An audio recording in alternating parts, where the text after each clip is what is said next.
हाँ भाई, I think लिख लिया होगा हेडिंग, आवेशों के निकाय के कारण किसी आवेश पर विद्युत बल, अध्यारोपण का सिद्धांत।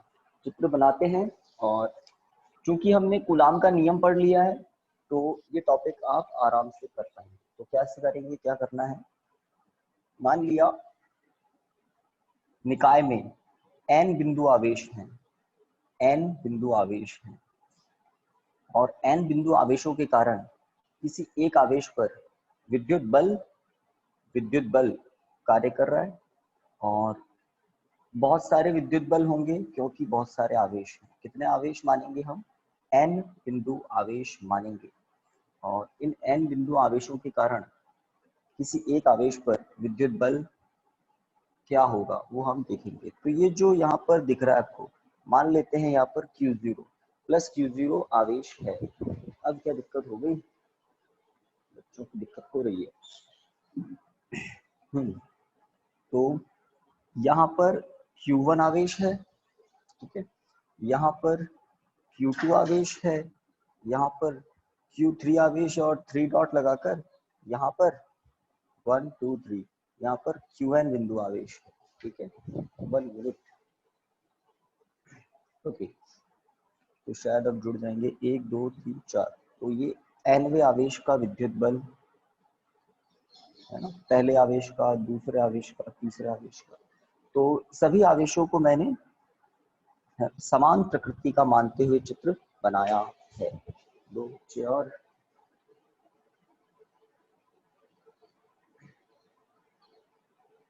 हाँ बनाते जाओ।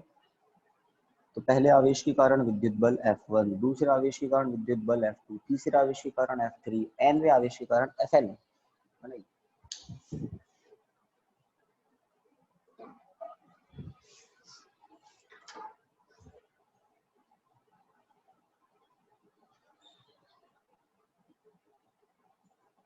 हो गया, बड़ा आसान सा काम है।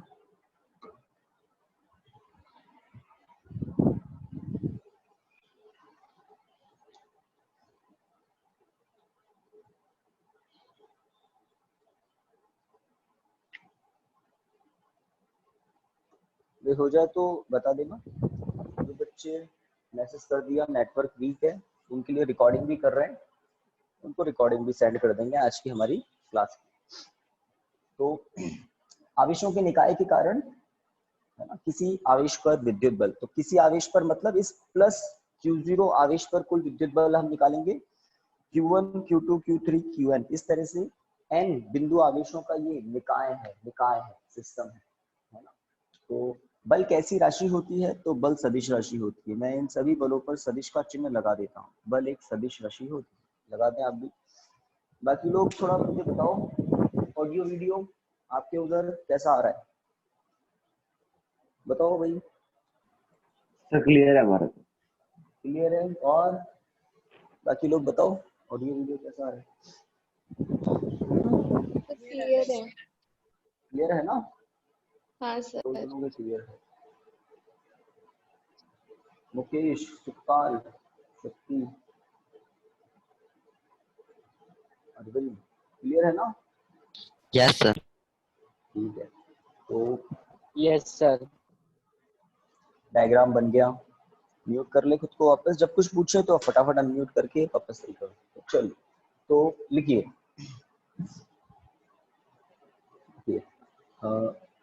माना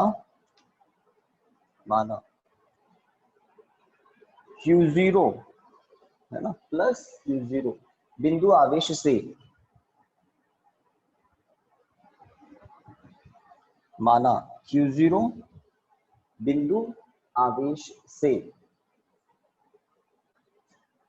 R1, R2, R3 से R1, R2, R3, 3 dot Rn दूरियों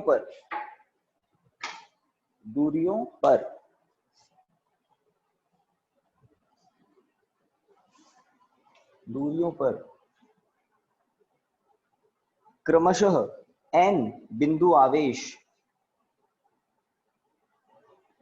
क्रमशः n बिंदु आवेश स्मॉल n बिंदु आवेश Q1, Q2, Q3, 3 dot, Qn स्थित है, थर्ड पे स्थित है।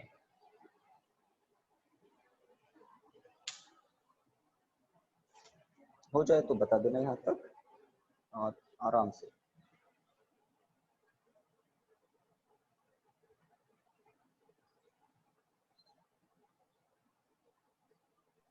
सर हो गया।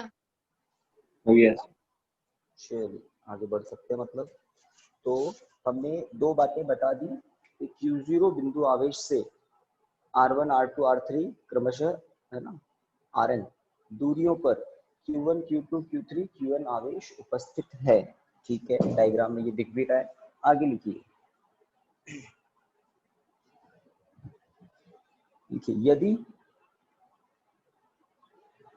यदि आवेशों के इस निकाय के कारण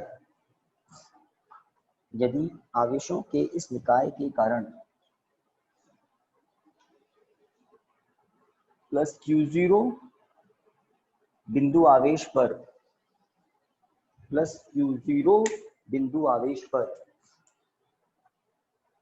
लगने वाले विद्युत बल प्लस Q0 बिंदु आवेश पर लगने वाले विद्युत बल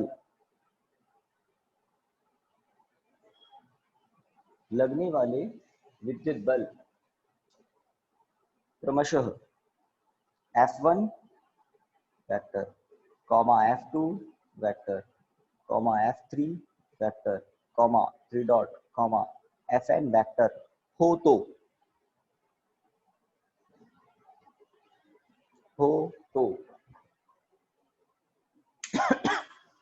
एक थ्योरेटिकल टॉपिक है।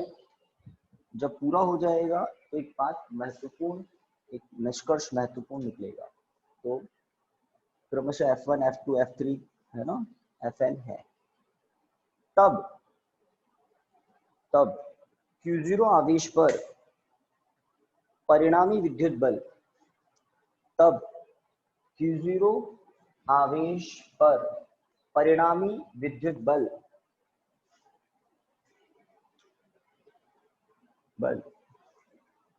उपरोक्त सभी विद्युत बलों के सदिश योग के परिणामी विद्युत बल, उपरोक्त सभी बलों के सदिश योग के तुल्य होता है। अर्थात F परिणामी के लिए लिखते हैं नेट, दिख रहा है क्या, F नेट हाँ सर। है ना। तो Q0 आवेश पर बहुत सारे बल लग रहे हैं, F1, F2, F3 and so on Fn। तो कुल बल क्या होगा, तो F नेट बोलते हैं, और वो क्या होगा, इन सभी बलों के सदिश योग के तुल्य होगा। अर्थात कैसे लिखेंगे, F नेट बराबर F1 vector plus F2 vector plus कहाँ तक, Fn तक, F3 वेक्टर प्लस 3 डॉट लगाते हैं कंटिन्यूटी दिखाने के लिए, और अंत में Fn वेक्टर है ना। तो कितना लिखें, F नेट परिणामी बल Q0 आवेश पर परिणामी विद्युत बल लगने वाले प्रत्येक विद्युत बल के सदिश योग के तुल्य होता है। चलिए F नेट लिख दिया। F1 का फॉर्मूला क्या होगा, तो एक बल को देखें, पहले आवेश के कारण Q0 आवेश पर लगने वाला विद्युत बल F1। तो कूलाम के नियम के अनुसार F1 का सूत्र क्या होगा, तो क्या होगा, K Q1 Q0 upon R1 square. ध्यान से देखें, Q0 Q1 ये दो आवेश है, तो Q0 Q1 लिख सकते हैं, ये लीजिए Q0 Q1 लिख देते हैं, कोई फर्क नहीं पड़ता गुणा में। R1 इनके बीच की दूरी है तो R1 का स्क्वायर। हाँ, एक और चीज लगाते हैं, वो होता है आर कैप। F1 क्या है, वेक्टर है, तो यहाँ आर कैप लिखना पड़ेगा। तो आर कैप क्या होता है, बल F1 की दिशा में इकाई सदिश। तो मैंने F1 का सूत्र लिखा, F2 का क्या होगा, तो देख लीजिए K Q0 Q2 upon R2 square. और किसका कैप, R2 कैप। कितने पद लिखने हैं, है ना, सारे पद लिखने के Q0 Q3 upon R3 square R3 cap plus 3 dot plus K Q0 Qn nवें आवेश के कारण, अब मैं लिख रहा हूं nवें आवेश के कारण Q0 पर बल, तो Rn स्क्वायर और Rn कैप इकाई सदिश। चलिए, तो इन n पदों में से कितने पद हैं, पहला, दूसरा, तीसरा, चौथा, पांचवा और अंतिम है nवा।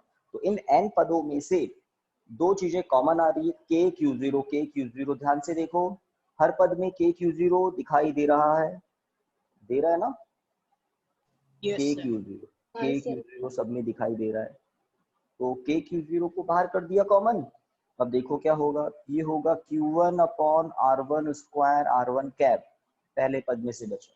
दूसरे में से Q2 upon R2 square R2 cap.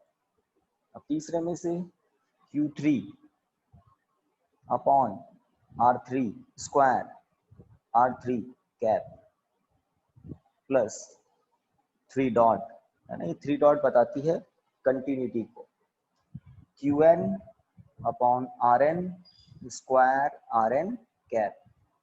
ठीक है, तो ये n पद लिखे गए हैं, बड़ा कोष्टक बंद कर दिया। तो मुख्य बात क्या है इस टॉपिक की, कि यदि किसी एक आवेश पर, Q0 आवेश पर बहुत सारे दूसरे आवेशों के कारण बहुत सारे बल लग रहे हैं, F1 F2 F3, तो उस Q0 आवेश पर परिणामी बल मतलब F नेट क्या होता है, लगने वाले सभी बलों का सदिश योग होता है। यही अध्यारोपण का सिद्धांत भी होता है, लगने वाले सभी बलों का सदिश योग होता है। ठीक है, चलिए, अब एक सिग्मा रूप होता है, समीशन फॉर्म होती है, मैथमेटिक्स वाले तो खूब अच्छे से जानते हैं समीशन को। जैसे आपको कह दें xi और i इक्वल टू 1 to 3, तो मतलब समझ लें i इक्वल टू 1 to 3 है ना, इसका मतलब होता है x1 plus x2 plus x3।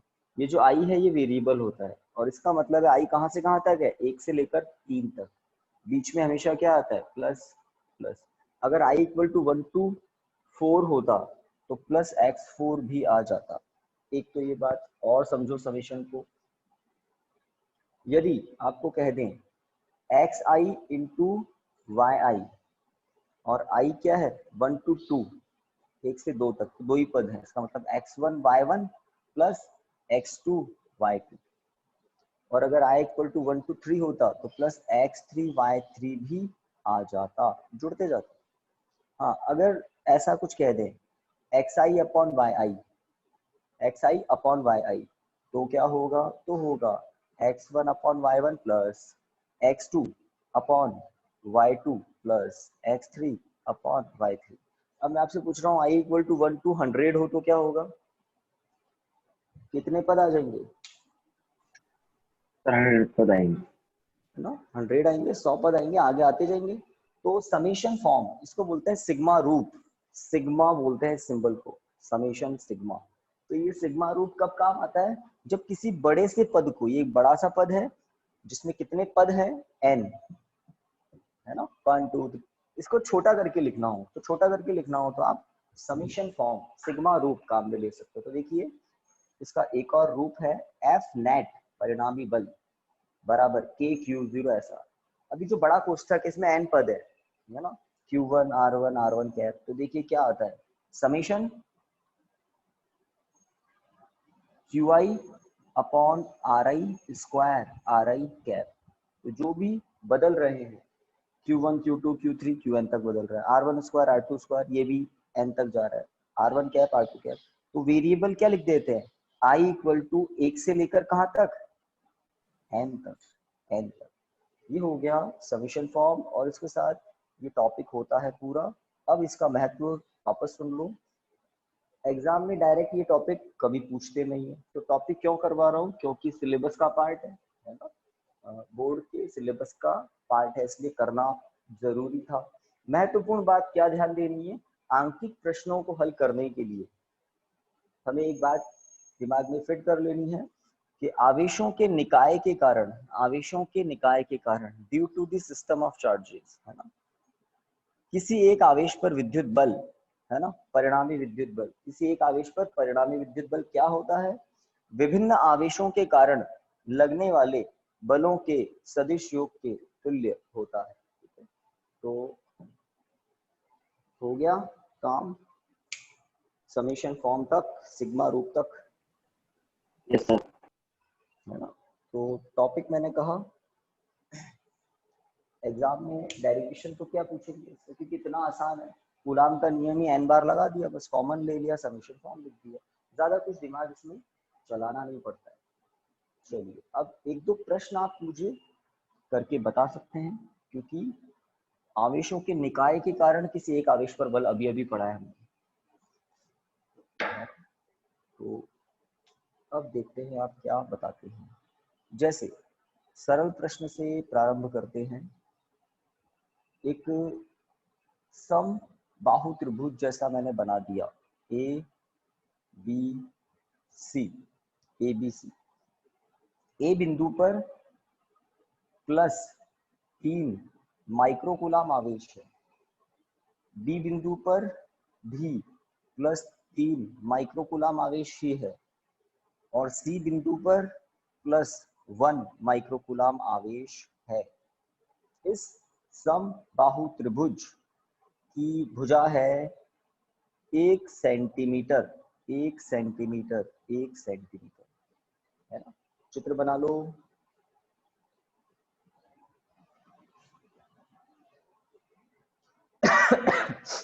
चित्र बना लो।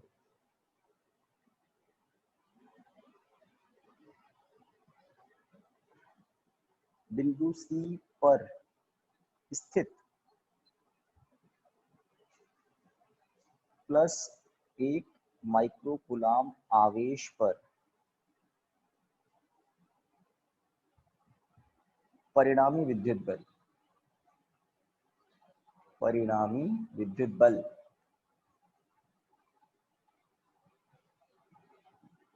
ज्ञात कीजिए।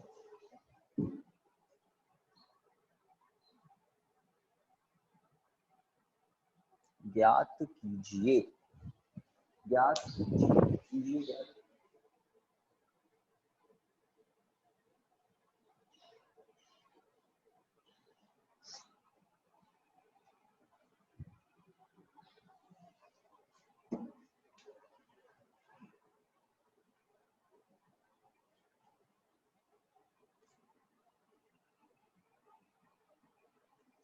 तो ए पर बी पर, बिंदु ए पर और बिंदु बी पर एक जैसे आवेश है, प्लस 3 माइक्रोकूलाम, प्लस 3 माइक्रोकूलाम। ये माइक्रो क्या होता है? तो माइक्रो मतलब आपने पढ़ा होगा, सुना होगा, 10 की घात -6 होता है, एक गुणक होता है 10 की घात -6 माइक्रो। कूलाम आवेश का मात्रक है, सब जानते हैं। तो प्लस 1 माइक्रोकूलाम आवेश पर परिणामी विद्युत बल क्या होगा? परिणामी विद्युत बल क्या होगा 1 माइक्रोकूलाम पर? तो ए बिंदु वाला आवेश इसको प्रतिकर्षित करेगा, इसको किसको, है ना, प्लस 1 माइक्रोकूलाम, ये प्रतिकर्षित किया इसने F1 बल से। बी बिंदु पर जो प्लस 3 माइक्रोकूलाम है ना, समान प्रकृति के बीच क्या होता है? प्रतिकर्षण। तो बी बिंदु पर जो धनावेश है वो भी प्लस 1 माइक्रोकूलाम को प्रतिकर्षित ही करेगा, F2। तो एक है F1 बल, एक है F2 बल। F1 बल और F2 बल के बीच का कोण कितना है? तो सब जानते हैं। सही लिखा क्या मैंने? है ना। तो अगर समबाहु त्रिभुज है तो समबाहु त्रिभुज के अंदर के सारे कोण क्या होते हैं? 60-60 डिग्री होते हैं। तो सी बिंदु पर अंदर की ओर 60 डिग्री है, तो ये बाहर की ओर भी क्या होगा, है ना, शीर्षा विमुख कोण 60 डिग्री। तो अब कूलाम के नियम से F1 और F2 के परिमाण निकालेंगे, है ना। तो कूलाम के नियम से F1, चित्र में आप दिखा दें F1, F1 क्या होगा? तो F1 क्या होगा? 3 गुणा 10 की घात -6 चलिए के भी तो होता है, सूत्र क्या होता है के Q1 Q2 upon are square. के का मान क्या होता है 9 गुणा 10 की घात 9, ये के का मान। Q1 मान लिया मैंने 3 गुणा 10 की घात -6, Q2 मान लिया मैंने 1 गुणा 10 की घात -6, और इनके बीच की दूरी कितनी है 1 सेंटीमीटर है। नीचे क्या लिखूं, सूत्र क्या होता है के Q1 Q2 upon R square. इस सूत्र को काम में लेकर हम F1 निकाल रहे हैं। F1 मतलब A बिंदु पर स्थित आवेश के कारण C बिंदु पर स्थित आवेश पर विद्युत बल। तो ये हो गया हमारा एक तरह से Q1, ये हो गया हमारा Q2।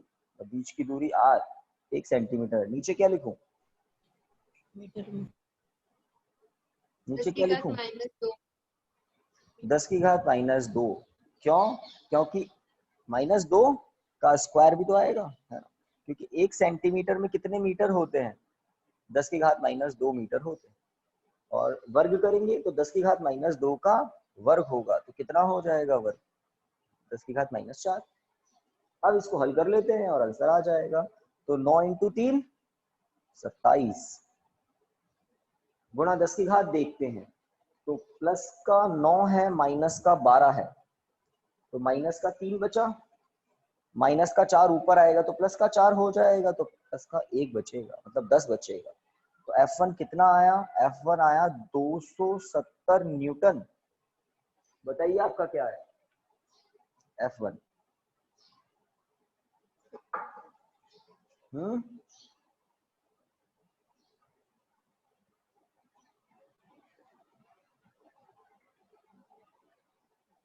270 न्यूटन। जल्दी बताओ आप, फिर हम देखते हैं क्या करना है। तो ए बिंदु पर आवेश के कारण ए बिंदु पर स्थित आवेश के कारण सी बिंदु पर स्थित आवेश पर विद्युत बल हमने निकाला कूलाम के नियम से। होता है ना के Q1 Q2 upon R square. 270 newton आ गया क्या? हाँ सर। Yes sir. 270 न्यूटन, है ना। बड़ा आसान आसान काम कर रहे हैं, 12th फिजिक्स में भी तो बहुत बहुत बहुत बड़े बड़े काम भी करना है। तो F1 आ गया 270 न्यूटन। इसी प्रकार F2 कितना आएगा, इसी प्रकार F2 भी 270 न्यूटन नहीं आएगा। आएगा सर। आप लोग मानते हैं क्या? यस। बिल्कुल इसी प्रकार इतना ही आएगा। कारण जब आप बी बिंदु पर स्थित आवेश के कारण सी बिंदु पर स्थित आवेश पर बल निकालेंगे F2, तो आप क्या पाएंगे Q1 ये है, Q2 ये है, और दूरी इसमें भी कितनी है 1 सेंटीमीटर। 1 सेंटीमीटर का मतलब 10 की घात -2 मीटर। पूरा सॉल्व करोगे वापस यही आएगा। बिल्कुल ठीक है। चित्र में दिख रहा है F1 और F2 के बीच का कोण कितना है 60 डिग्री है। अब आगे का काम, हमें F1 F2 नहीं पूछा है प्रश्न में, हमें प्रश्न में क्या पूछा है परिणामी विद्युत बल एफ नेट। नेट। परिणामी विद्युत बल F नेट। तो नेट इलेक्ट्रिक फोर्स क्या होगा, तो परिणामी विद्युत बल के लिए आपको 11th का सूत्र काम में लेना होगा। कौन सा सूत्र, दो सदिशों का सदिश योग, है ना, दो सदिशों का सदिश योग। तो दो सदिशों के परिणामी सदिश का परिमाण इस सूत्र से निकाला जाता है F1 F2। और फिर आता है cos थीटा, थोड़ा छोटा लिखते हैं, कुछ बच्चों को याद आया होगा सूत्र देखकर, है ना, सदिशों के यस त्रिभुज सर। या है ना समांतर चतुर्भुज नियम से आप दो सदिशों के परिणामी सदिश, है ना, दो सदिशों A और B या P और Q के परिणामी सदिश R को निकालते हैं।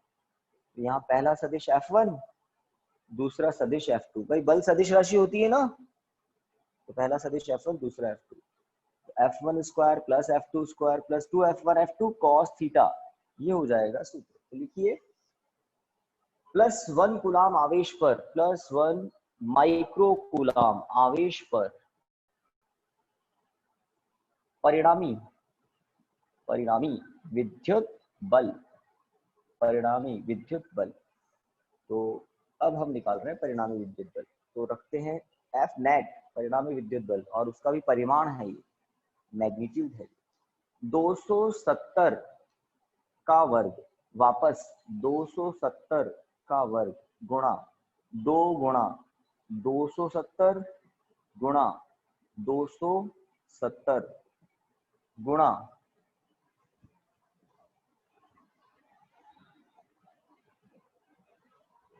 क्या लिखे आगे, कोई मदद कीजिए। cos 60। cos 60 की वैल्यू आधी होती है क्या, 1/2 होती है क्या, यस सर। हाँ सर। है ना। तो प्रश्न होने वाला है 270 का वर्ग प्लस 270 का वर्ग प्लस 2 गुणा 270 का वर्ग गुणा 1/2। cos 60 का मान 1/2 होता है, और यहाँ 270 क्या हो गया, 270 का 2 से 2 कट गया, तो इसका मतलब वर्गमूल के अंदर क्या दिखाई देगा, वर्गमूल सॉरी है ना, कितनी बार, 3 बार 270 का वर्ग।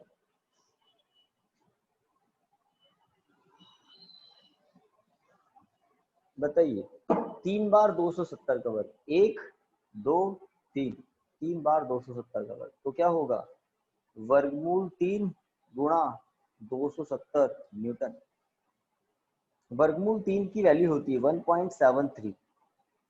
सुनिए देखिए कहीं,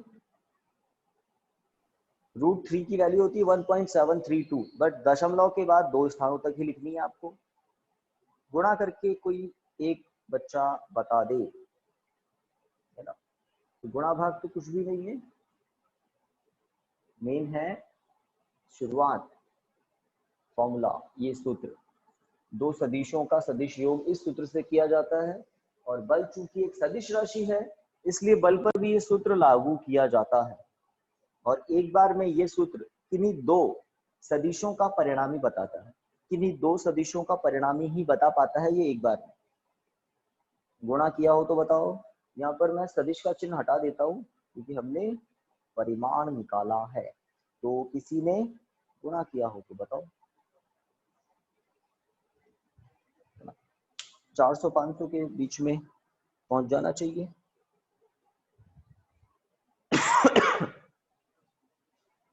400 के आसपास ये किया गुणा,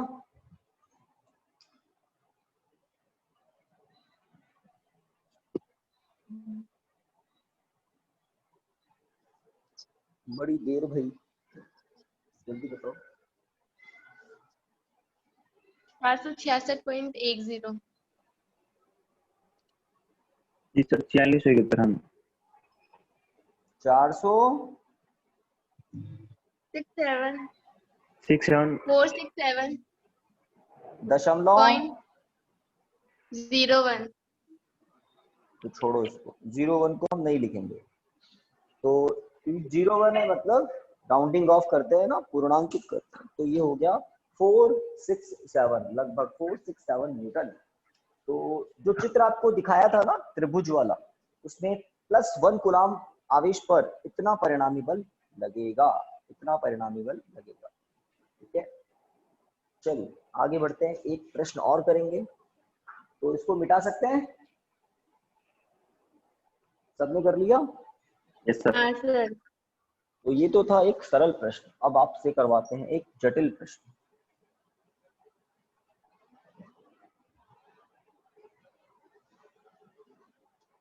अब आपसे करवाते हैं एक जटिल प्रश्न। तो आपकी किताब में से ले लिया मैंने एक प्रश्न कि ए बिंदु पर +q आवेश है, ठीक है,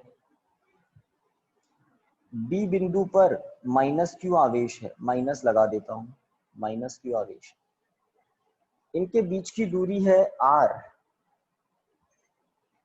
है ना, इनके बीच की दूरी है r, इतना बना लो आप।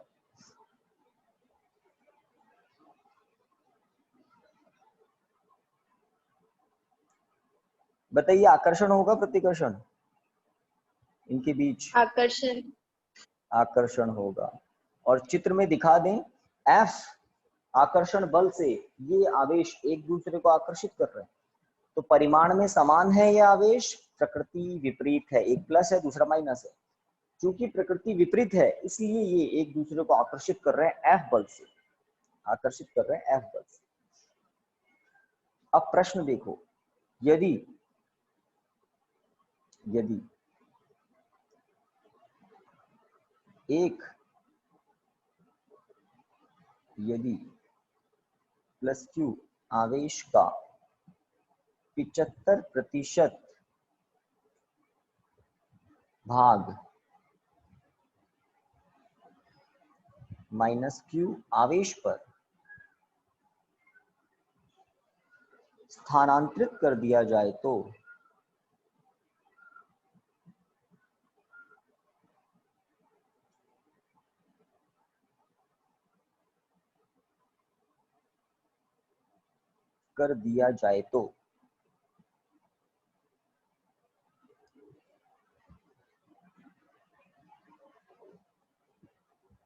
नई स्थिति में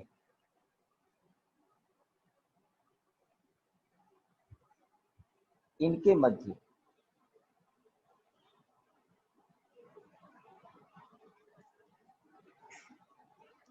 विद्युत बल कितना होगा? विद्युत बल कितना होगा?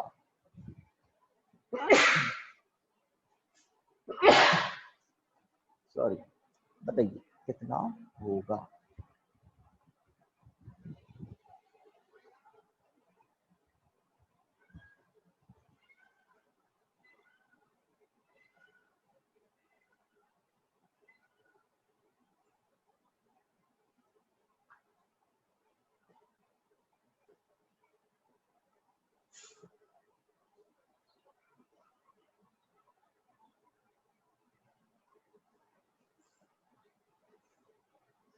है ना, ऑप्शन आपके सामने है ए बी सी डी। तो अपने ऑप्शन का चयन करें और हल जो लिखा हुआ है, हल तो हम करेंगे नीचे खाली जगह में। अगर आपका दिमाग कुछ सोच पाता है कि ए बी दो बिंदु हैं, ए पर प्लस आवेश है, बी पर माइनस आवेश, दोनों आवेशों के परिमाण समान है, प्लस क्यू माइनस क्यू, परिमाण समान है, प्रकृति विपरीत दिख रही है। अब प्रश्न में क्या कहा? यदि प्लस क्यू आवेश का 75% भाग माइनस क्यू आवेश पर स्थानांतरित कर दिया जाए तो नई स्थिति में इनके मध्य विद्युत बल कितना होगा? और पुरानी स्थिति में कितना दिख रहा है? F। तो नई स्थिति में कितना होगा? क्या F/2 होगा, क्या F/4 होगा, क्या F/8 होगा, क्या F/16 होगा, या इनमें से कोई नहीं? हाँ, एक और ऑप्शन है, इनमें से कोई नहीं।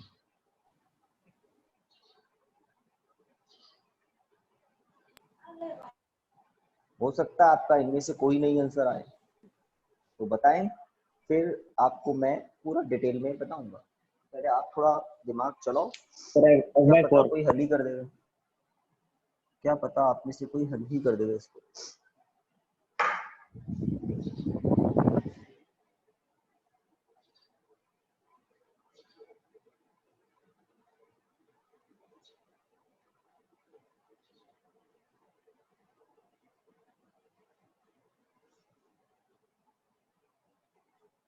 हाँ, आया क्या आंसर?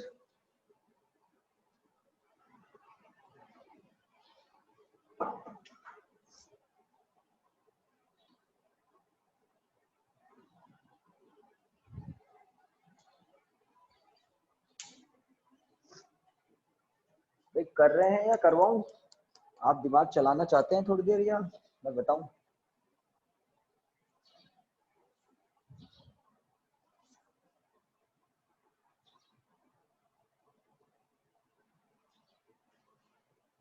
है ना भाई, आपके आंसर का वेट कर रहा हूँ, बता देना।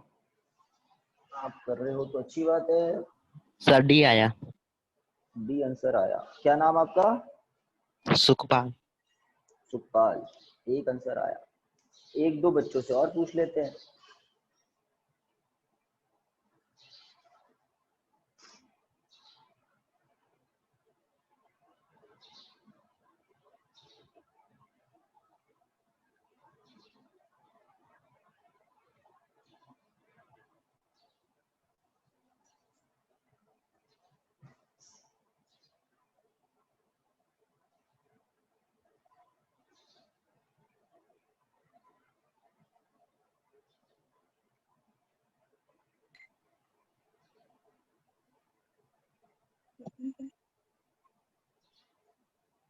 काफी टाइम हो गया आपको,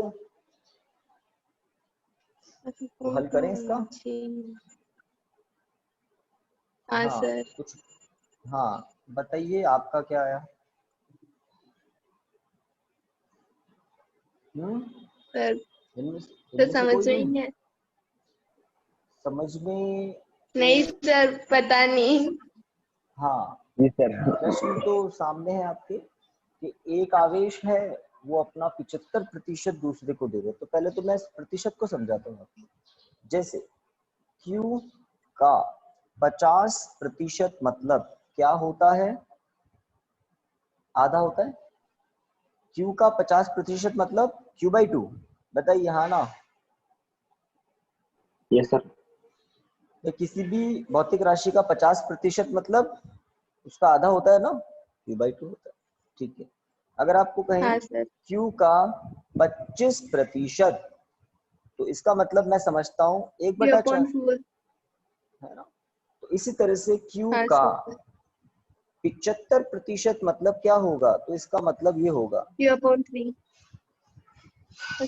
यस सर। हजम हो गई बात। हाँ सर। इन दोनों को जोड़ देना, 75 और 50% को जोड़ोगे तो 75% आएगा। इन दोनों को जोड़ोगे तो आपको पता लग जाएगा क्या आ रहा है। तो 3Q/4 होता है 75% का मतलब। ठीक बात। हाँ सर। सभी लोग, है ना। तो किसी भी भौतिक राशि का 75% मतलब उसका 3/4 भाग। ठीक है, एक बात बता दी मैंने। अब हल प्रश्न देखें, तो अगर प्लस Q में से 3/4 भाग चला जाएगा तो बचेगा कितना। नई स्थिति में A पर बचेगा कितना, 1/4। 1/4। जब 75% चला जाएगा तो 25% ही तो बचेगा, और वो बस ही बचेगा। सही बात। ठीक है, अब वो गया कहाँ, 3/4Q गया कहाँ, 3Q/4 गया कहाँ, इस -Q पर पहुंचाया गया है।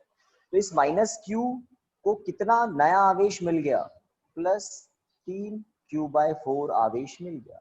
ये खुद कैसा था, माइनस है, और इसको आवेश कौन सा मिला, अभी अभी प्लस मिला है। प्लस। तो जो प्लस आवेश इस माइनस पर आएगा वो एक दूसरे को क्या करते हैं, उदासीन करते हैं। तो ऋणावेश को अगर धनावेश मिल जाए तो ऋणावेश में कमी आ जाती है। अब कितना ऋणावेश हो जाएगा, मुझे तो लग रहा है -Q/4 हो जाएगा। आपको क्या लग रहा है। हाँ। तो इस बिंदु पर परिणामी आवेश क्या रहेगा, -Q/4।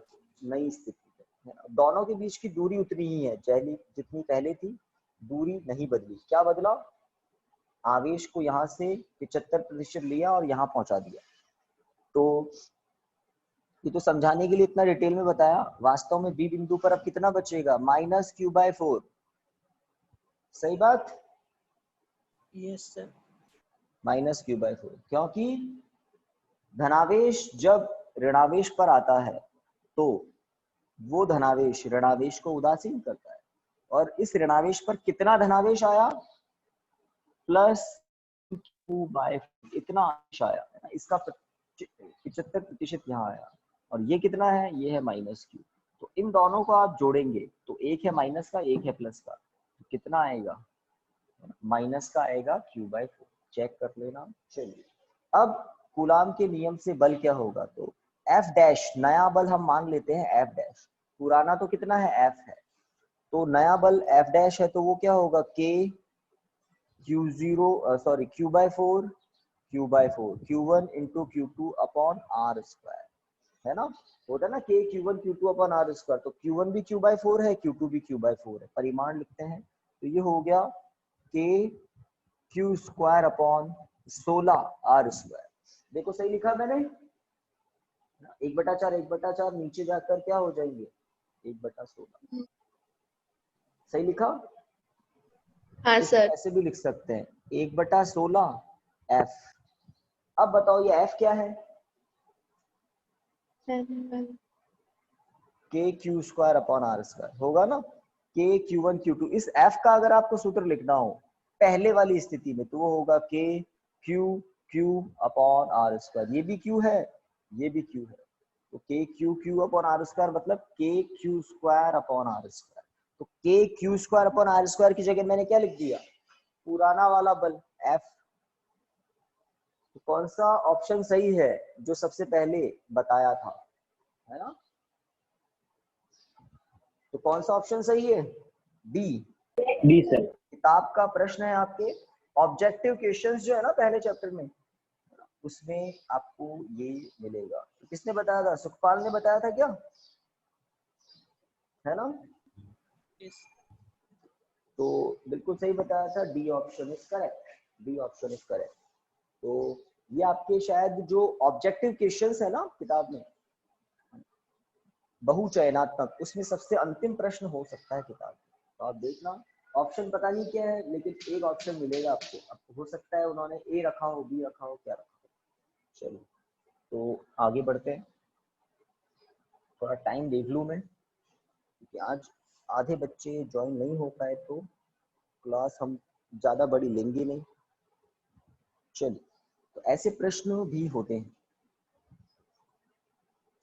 एक आसान प्रश्न बताओ, उसके साथ हम हमारी क्लास को एंड करेंगे।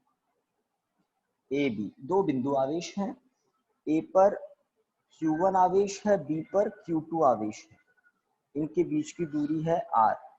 ठीक है, तो F क्या होता है? तो F होता है K Q1 Q2 upon r square, coulomb के नियम से। अब प्रश्न क्या है? प्रश्न है यदि इन बिंदु आवेशों के परिमाणों को दुगना कर दिया जाए और इनके मध्य की दूरी को आधा कर दिया जाए तो नई स्थिति में विद्युत बल का परिमाण क्या होगा?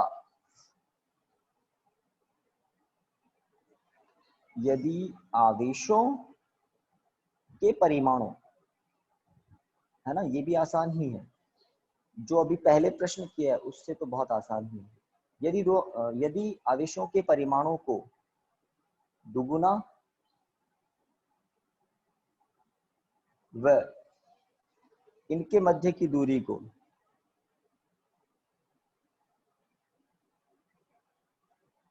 आधा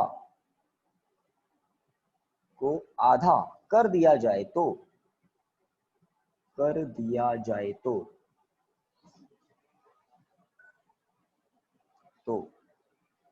नई स्थिति में, पुरानी स्थिति तो प्रश्न में दी हुई है, दिख रही है आपको चित्र में ऊपर। नई स्थिति में विद्युत बल क्या होगा? क्या होगा? आंसर ये आ जाना चाहिए था अभी तक तो। सीधा आंसर बताओ, नई स्थिति में विद्युत बल क्या होगा? हल नहीं लिखा मैंने, सॉल्यूशन नहीं लिखा, आंसर बताइए इसका।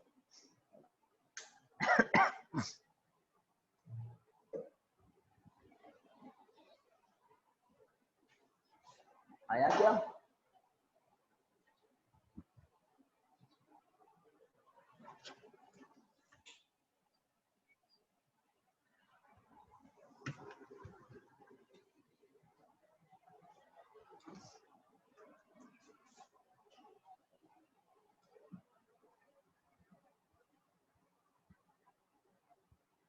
सोलह गुना, बताइए आपका क्या आया? 16 गुना हो जाएगा बल।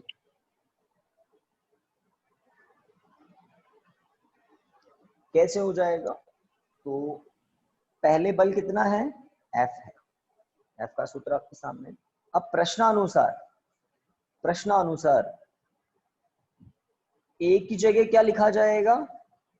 2Q1 दुगना। B की जगह क्या लिखा जाएगा? 2Q2, ये भी दुगना, आवेशों को दुगना कर दिया और बीच की दूरी कितनी कर दी? r/2। r/2 आधी कर दी। अब कूलम्ब का नियम लगाओ इस चित्र पर, तो मैं F डैश मान लेता हूं नई स्थिति में विद्युत बल। अब कूलम्ब का नियम K Q1 की जगह A बिंदु पर जो आवेश है वो, Q2 की जगह B बिंदु पर जो आवेश है वो, बटा r स्क्वायर, तो r स्क्वायर की जगह दूरी कितनी है? r/2 इसका स्क्वायर। तो K Q1 Q2 अपन r स्क्वायर सूत्र होता है। तो Q1 है 2Q1, Q2 है 2Q2, दुगने हो गए। इसको देखिए आप, तो F डैश बराबर क्या आएगा? 16 K Q1 Q2 upon R square, है ना। तो 2 गुणा 2 4 होता है, और नीचे आएगा R स्क्वायर बटा 4, बटा का बटा, है ना। अपॉन के नीचे अपॉन हो तो वो सबसे ऊपर आता है ना। जैसे आपको कहते हैं 1/4, इसका मतलब 4 होता है, हाँ या ना। तो डिवाइड का डिवाइड कहाँ जाता है, अंश में जाता है। तो r/2 का वर्ग करेंगे तो आएगा R स्क्वायर बाय 4, r/2 का वर्ग करेंगे तो आएगा R स्क्वायर बाय 4, ये बाय 4 कहाँ आएगा, ऊपर आएगा, तो 16 हो जाएगा ना। और ये ब्रैकेट में क्या है, पुराने बल का परिमाण, ये लीजिए F लिख दिया, तो पुराने बल का 16 गुना हो जाएगा। तो अच्छा प्रश्न है, लेकिन पहले जो था ना 75% ट्रांसफर कर देते हैं स्थानांतरण, वो ज्यादा अच्छा था। ये तो ठीक है, जल्दी हो गया, 3 पदों में आंसर आ गया। तो बताइए, हो जाएगा ये हाँ सर। ना। तो कूलाम के नियम को हम अच्छे से जानते हैं, F बराबर K Q1 Q2 upon R square. ये एक व्यापक सूत्र है। Q1 Q2 मतलब प्रथम आवेश द्वितीय आवेश, तो Q1 प्रथम आवेश होता है, Q2 द्वितीय। अब नई स्थिति में ये प्रथम आवेश है, ये द्वितीय आवेश है, तो प्रथम आवेश की जगह रख दिया 2Q1, द्वितीय आवेश की जगह रख दिया 2Q2, और दूरी R से बदल कर क्या हो गई, R/2। चलिए, तो दूरी घटने से बल बढ़ता है, बढ़ रहा है, आवेश बढ़ने से भी बल बढ़ता है, तो दो दो प्रभाव लग रहे हैं बल को बढ़ाने में, इसलिए 16 गुना हो गया। ठीक है स्टूडेंट्स, आज के लिए इतना ही, तो स्टॉप करते हैं क्लास को। Thank you. रिकॉर्डिंग भेज दी जाएगी बाकी बच्चों के पास, अगर आपको भी चाहिए तो मुझे बता देना, मैसेज कर देना। Thank you students. Thank you sir. Okay. Thank